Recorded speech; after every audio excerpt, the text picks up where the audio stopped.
মাত্র ৫ মাস ২৫ দিনে পুরো কোরআন শরীফ মুখস্থ করে তাক লাগিয়ে দিল সাইদুর রহমান তানভীর নামের এই ছোট্ট শিশু। আমি হাফিজ মোহাম্মদ তানভীর হোসেন। আমার বয়স ৭.৫ বছর। আমি শেষ করছি ৫ মাস ২৫ দিনে। তীক্ষ্ণ মেধার অধিকারী এই ছোট্ট শিশুর মুখস্থ শক্তি এতটাই বেশি যে কোনো দিন সে এক বসাতেই ১৪ পৃষ্ঠা মুখস্থ করে ফেলত।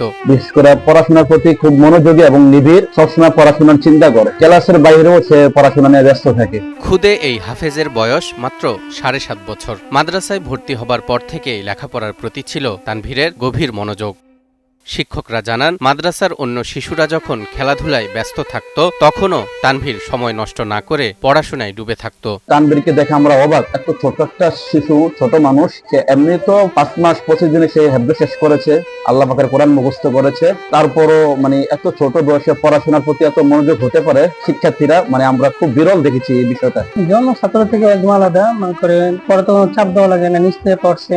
অন্য ছাত্র সবসময় খেলাধুলার ভিতরে মগ্ন থাকতো, কিন্তু ওইগুলোতে না দিয়ে সবসময় পড়াশোনা করতো, পড়াশোনা থাকতো। তার বাবা মারও সেখানে অনেক সহযোগিতা আছে, যেমন তাকে কোনো প্রয়োজন ছাড়া বাসায় নিত না। সে রেগুলার এই মাদ্রাসায় অবস্থান করতো এবং পড়ার জন্য সে আগ্রহ চিত্ত নিয়ে আনন্দের সাথে সে এখানে লেখাপড়া করতে। খুদে এই হাফেজে কোরআনের বাড়ি চাঁদপুরের শাহরাস্তি উপজেলার নিজ মেহার গ্রামে। তার বাবা একজন পানের দোকানদার।